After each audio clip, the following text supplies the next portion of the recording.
জি sir. নিয়ে আসো।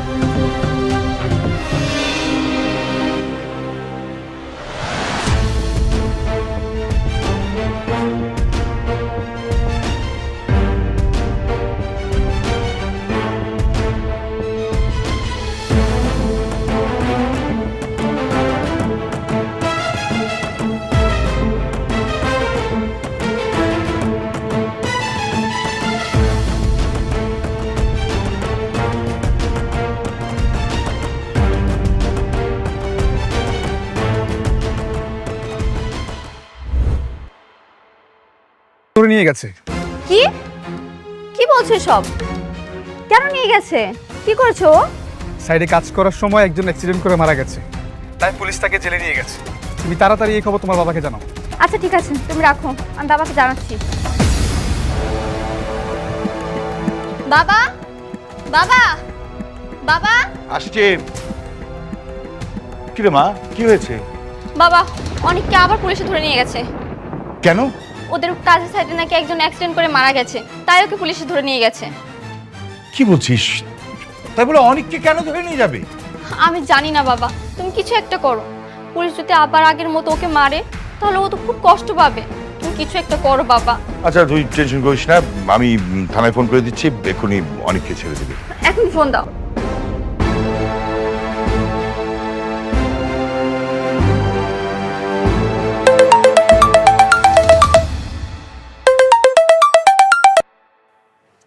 Hello, Rocky খান বলছিলাম।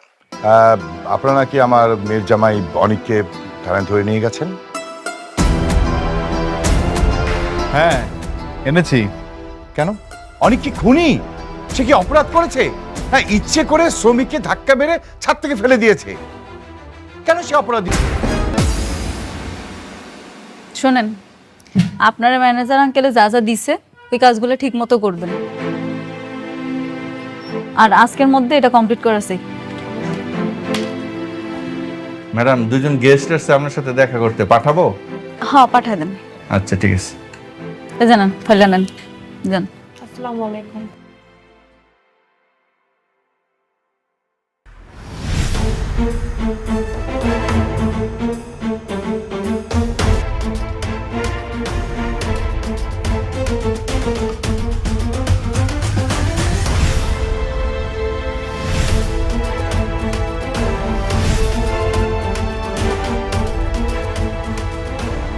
কি সমস্যা তোমার? তুমি অনেককে বারবার জেলে ঢুকে কি প্রমাণ করতে চাও? তোমার অনেক ক্ষমতা। কি কইতাছো এইসব? তারে দেখি তারে কে জানি আগে থেকেই নিয়ে গেছে। চুপ করো। তুমি একের পর এক আমাদের ক্ষতি করে যাচ্ছ। আমি কিচ্ছু বলিনি। সেদিনও আমিই অনেককে ছাড়িয়েছিলাম, কিন্তু আজ আবার অনেককে গ্রেফতার করলে। কেন এসব করছো তুমি? কি চাও? আরে বৃষ্টি, কি বলতেছো এইসব? আমি অনেকরে পুলিশের কাছে দেইনি। আচ্ছা, অনেকরে কি সত্যি পুলিশ ধরে নিয়ে গেছে? হ্যাঁ, নিয়েছে। আমার বাবা থানায় কল করেছিল, কিন্তু তারা বলেছেন তোমাদের এই অফিসের ম্যানেজার নাকি তাকে ছাড়তে নিষেধ করেছে। কি? সব তুমি করাচ্ছ, তাই না?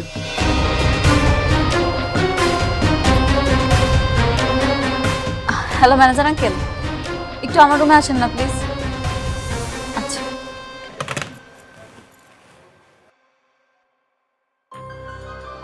ম্যাডাম, কি বলতেছে উনি? কি বলছেন? উনি বলতেছে আপনি নাকি অনিক সাহেবের থানায় পাঠাইছেন। জি, আমি বলেছি। ম্যাডাম, অনিক সাহেব যে সেই অপরাধী এটা আমি জানতাম না। একটা সাইডে কাজ করতে গিয়ে একজন শ্রমিক মারা যায়, আর সেটা ছিল অনিক সাহেবের সাইড, এটা আমার জানা ছিল না। কি আপনি শুনলেন তো মিসেস বৃষ্টি?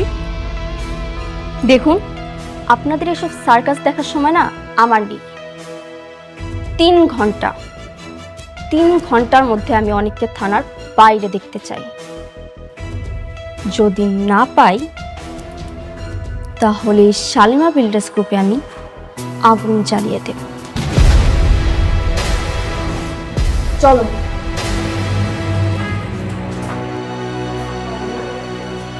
ম্যাডাম, আমি কি থানায় একটু ফোন করব?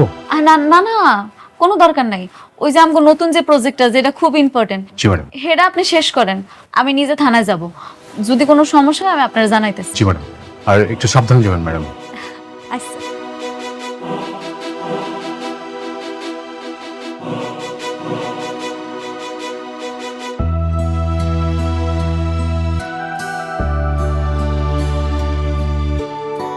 স্যার, আসসালামু আলাইকুম। বসেন। ওয়ালাইকুম আসসালাম। বলেন কি জন্য আসছেন?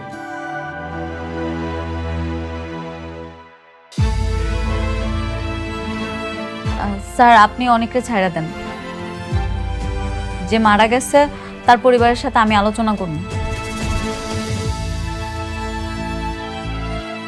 আপনি বললেই তো আমি ছাড়তে পারবো না। হ্যাঁ, এই কেসটা তো জানাতনো কেস না, এর সঙ্গে শ্রমিক ইউনিয়ন জড়িত। তবে আপনি যদি না ডাক্তার, শরীর কেমন ভালো সব এখন? আপা, আমার মাইয়াটা অন্য গর্ভবতী, ওর একটা কাট করে দিয়েন। মেঘলা, মেঘলা, জামা, হ্যাঁ, এইদিকে আয়। এই চল তো, ডাক্তার সেকেন্ড চাচি।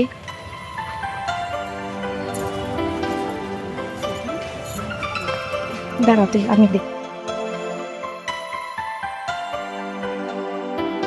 আসসালামু আলাইকুম আপা। ওয়ালাইকুম সালাম। রশিদি মায়েদের এএনসি কার্ড করা যায়। আপনি মা হতে যাচ্ছেন, একটা কার্ড করে নেন। সরকারের পক্ষ থেকে নানান সুযোগ সুবিধা পাওয়া যায়। ও, তাহলে তো অনেক ভালো।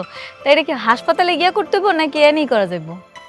নর্মালি মানুষ এই কার্ড হাসপাতালে গিয়েই করে, কিন্তু আমরা একটা এনজিও থেকে মানুষের বাড়ি গিয়ে করে দিয়ে থাকি। ও, আচ্ছা ঠিক আছে, তো বলুন আপনার নাম বলুন। আমার নাম লেহেন মেঘলা, মেঘলা আক্তার। মেঘলা আক্তার। আপনার হাজব্যান্ডের নাম, আই মিন স্বামীর নাম বলুন। স্বামীর নাম মানে আপনার পেটের বাচ্চার বাবার নাম? জি, অনেক চৌধুরী। অনেক চৌধুরী। অনেক চৌধুরী মানে? যে মানুষটা তার সন্তানকে স্বীকারই করে না, সে মানুষটার নাম কিভাবে বাবা হিসেবে যায়?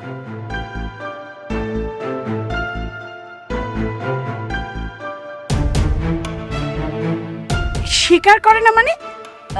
আপা, আমি আপনার বুঝায় কইতাছি, এটা একটা পারিবারিক ঝামেলা, আপা, আর কিছুই না। পারিবারিক ঝামেলা? তার মানে আপনার স্বামী আপনার বাচ্চাকে মেনে নিচ্ছে না? তাহলে পেটের বাচ্চার বাবা কে? আপা, কিরকম না, আমার বাচ্চার বাপ আমার স্বামী অনেকই। তাহলে উনি যে কি বললেন? আপনি ওনার কথা বিশ্বাস করেন? উনি একটা বাইরের লোক, ওনারা তো কেউ আমরা চিনিই না। আপনি এনে সবাই জিজ্ঞেস করেন, সবাই জানে অনেকে আমার স্বামী। আমি চলে যাই, আপনারা সবাই ভালো থাকুন, ঠিক আছে? আল্লাহ হাফেজ।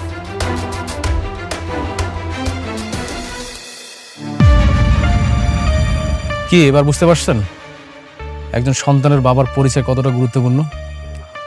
এখনো সময় আছে, বাবার পরিচয় নিন, আমাকে বিয়ে করুন, তাহলে কেউ আর কিছু বলবে না আপনাকে। আমি কি আপনার কাছে পরিচয় চাইছি আমার সন্তানের? তাহলে মানুষকে কিভাবে জবাব দিবেন? দেখেন, অনেক মাস তো হয়ে গেল, পরবর্তী যদি আপনি বিয়ে করেন তাহলে কিন্তু কেউ বিশ্বাসও করবে না, আপনি আপনার সন্তানের পরিচয় দিতে পারবেন না। কি হলো, ভালোভাবে ভাবেন। দেখেন, আমরা দরকার হলে বিয়ের পর একটা অন্য বাসায় থাকবো, সেখানে আপনি গোপনে থাকলেন, আপনার সন্তান হওয়ার পর সবাই মেনে নেবে। কি আপনি রাজি আছেন? আমাকে বিয়ে করবেন? আপনি না অনেক বাড়াবাড়ি করতেছেন। আপনার আমি অনেকবার বুঝাইছি, আপনি বোঝেন নাই। আপনি জানেন না আমার এই সন্তানের বাপকে? আমার সন্তানের বাপ যে অনেক, এটা সবাই জানে, আপনিও ভালো করে জানেন। এই বিষয়টা নিয়ে যদি আপনি আর একবার বাড়াবাড়ি করছেন না, আপনার কিন্তু খবর আছে কয়ে দিলাম, মনে রেখে।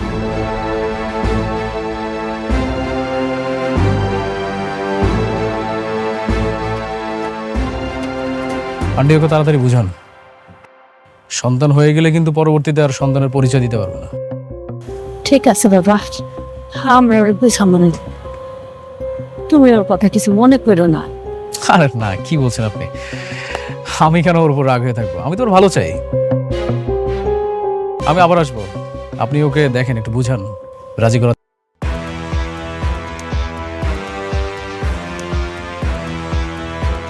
ও এখনো মেঘলা আসেনি? আমার স্বপ্নটা কিছুদিনের মধ্যেই পূরণ হবে।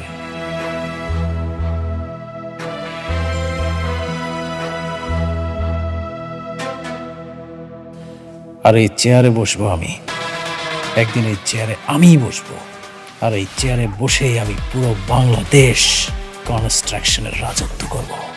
রাজত্ব।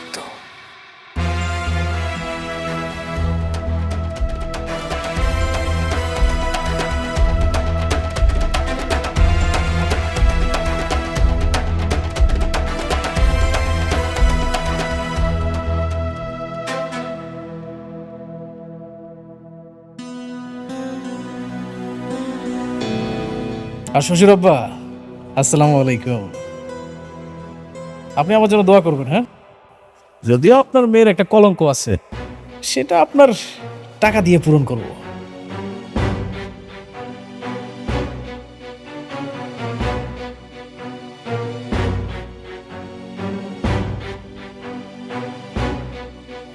এখন শুধু অপেক্ষা আর অপেক্ষা। এত টেনশন করার কিছু নেই। আরে আমি তো আছি। জি জি জি, ঠিক আছে, কালকে আসুন, দেখা হবে। ওকে ওকে। বাবা, কি রে মা, কিছু বলবি? আমি তো কালকে রাত থেকে টেনশনে শেষ। কেন, কি হয়েছে? অনেক আমার কাছে সন্তান চায়। কি বলছিস? অনেক এখনই সন্তান চাচ্ছে? হ্যাঁ বাবা, তুমি তো জানোই আমি কোনোদিনও মা হতে পারবো না। এটা জানার পর অনেক যদি আমাকে ডিভোর্স দিতে চায় তখন? মা, এত কেন টেনশন করছিস? 4 বছর আগে তুই যখন অ্যাক্সিডেন্ট করেছিলি তখন সে কথা ডাক্তার বলেছিল। এখন নতুন করে চিকিৎসা করা। মা, টেনশন করিস না, দেখবি ইনশাল্লাহ তুই বাচ্চার মা হতে পারবি। বাবা জানো, অনেক শুধু আমার কাছে একটা সন্তানই চায়, আর কিছুই চায় না। এই সন্তানটা যদি ওকে না দিতে পারি তাহলে ও তো খুব কষ্ট পাবে। আমি চাই না ও কষ্ট পাক। ধৈর্য ধর মা, ধৈর্য ধর। হ্যাঁ, আমি সাব্বিরকে বলে দিচ্ছি, সাব্বির তো সবকিছু জানে। তো এক কাজ কর, সাব্বিরকে নিয়ে ডক্টরের কাছে গিয়ে নতুন ভাবে চেক আপটা করা, তারপরে যা পরীক্ষা নিরীক্ষা লাগে সব করিয়ে ফেল। হ্যাঁ, টেনশন করিস না। অনেক আমাকে ছেড়ে যাবে না তো বাবা? ও ছেড়ে গেলে আমি বাঁচবো না। কেন এত টেনশন করছিস? হ্যাঁ, অনেক কোনোদিন তোকে ছেড়ে যাবে না মা, ধৈর্য ধর, সব ঠিক হয়ে যাবে। রাতুল,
কাল 8,000 বাড়ি নিচো টাকায় বিক্রি করলে এবার কালকে বিকেল আইসা